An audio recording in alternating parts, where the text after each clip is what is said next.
In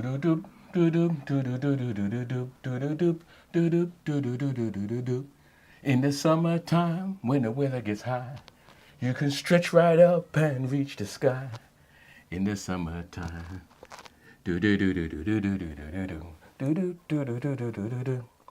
Have a drink, have a drive. Have a drink, have a drive. Not a good message.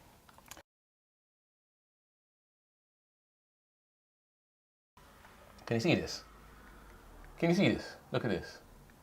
Finally bit the bullet and went and got the 22mm. Look at that, look at that. M22, 22mm f2 Pancake lens for the M50. And look at the size of this baby. 1 year on, you know. 1 year on. This amazing machine that I thought couldn't get any better. And look, 1 year on, it is just turned into this tiny, look at it in the palm of my hand. Look. Will it focus? It's trying to focus on my face. Come on now, look. In the palm of my hand. It is like a Ricoh GR3 killer. The M50, 1 year on, yeah? And I thought, wow, this machine is so amazing. I've been using it for street photography, as some of you will know, to get away from this, lugging this. It's a 62 with a 35mm f1.4, which is a brilliant machine. I love using this for street photography, but look at the size and look at the size. This is the equivalent.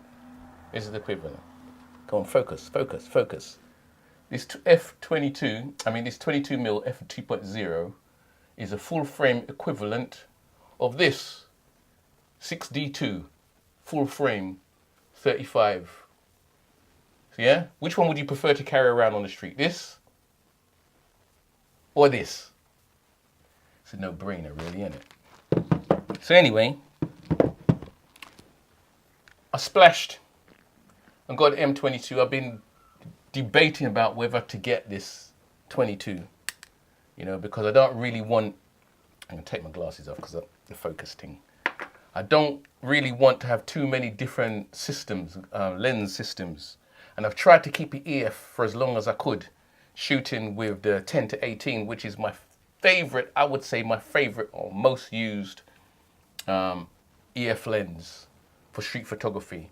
And I've been cycling between that and a 24mm f2.8, which, I haven't got it over here, I'll show you, is a bit bigger once you put the adapter on, and quite a bit heavier as well, because that lens is about 250 grams.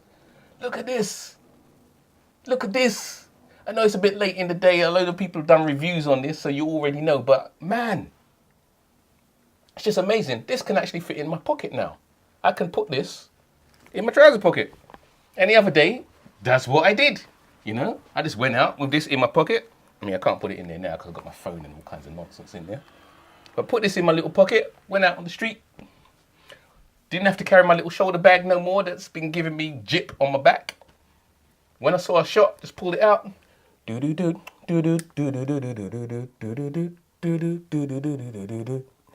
the summertime, when the weather is high, you can reach in your pocket and get your M50 when the weather is right. Yeah, man, this is how we're supposed to be rolling. So anyway,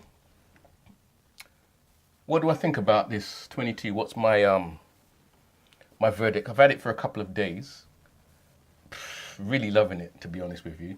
The focusing, which one of the issues why I didn't really want to get it is I tried it in the shop and the focusing was a bit slow, or seemed a bit slow. And it is slightly slower than the EF lenses, but a lot of the time on the street you're doing zone photography anyway. You're doing zone focusing.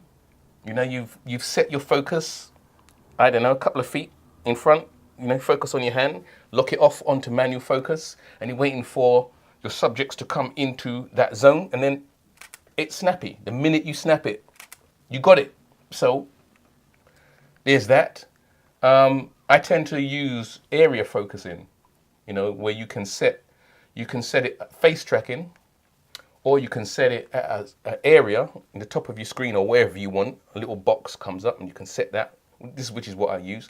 And you can use a smaller box and set that as well, and it will only focus on anything that comes into that box. But I use a kind of like the medium-sized box, and I set that towards the top of the frame, which is where the heads come in, because a lot of the time I'm actually shooting from the hip. So I'm like this. I'm like this. And I'm finding that I'm getting some really great results. The quality of it, excellent. Excellent. It's brilliant. It's not obviously 35L quality, but it is very good. I mean, for street shots, which is what I'm using it for, I'm loving it. And it's given my M50, not that it ran out of life, it's given it another lease of life. The front barrel extends a bit when you switch it on. I don't know if you can see this. It's quite small.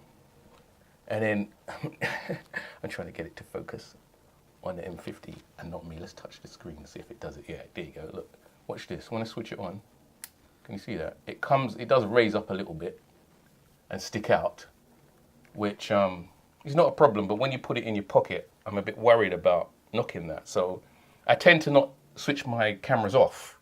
But with the M50, I think if I'm going to pocket it, I'm going to have to put it in I'm going to switch it off so that will retract, because I know with the 50, the old EF50 1.4, that was a problem. That central focusing bit, if you hit it, you could damage it and then you'd lose autofocus altogether, and I don't really want to do that. I'm not saying it's the same with this, I'm not sure, but I'm not going to take the chance. So anyway, I've got my GR3 killer, as I call it. I know the GR3's come out, and I've seen some reviews for it. And the GR2, the Ricoh GR2, was the camera that I actually wanted for street photography before I actually got my M50, until I saw this. But I think that this camera, if you're a multiple media manager, i.e. you do video as well, this actually kills the GR3. If you want to do street photography, simply just street photography, maybe the Ricoh GR system is a bit better. But I think if you do video, because I heard the GR3 for video is pretty crap. Yeah, if you do video, you want to do vlogging, you want to do the selfie vlogging thing, this is the killer, man. And especially with this M22 lens, it's actually brilliant. I'm going to throw some pictures up that I've been taking over a few days that I've had it.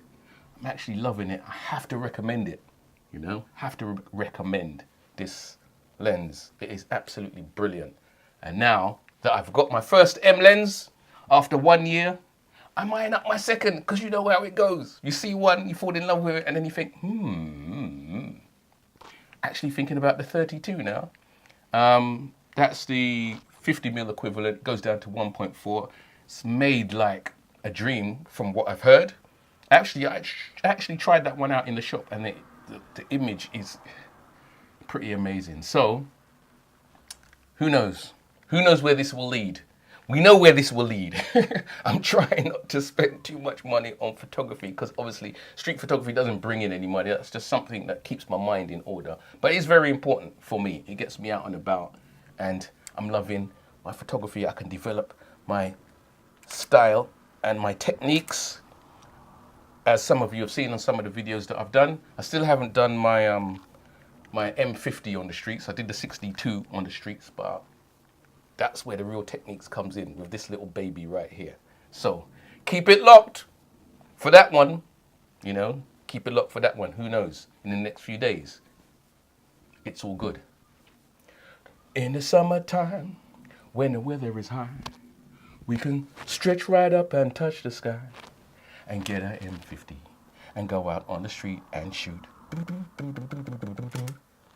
La la la la la la la la la la la la la.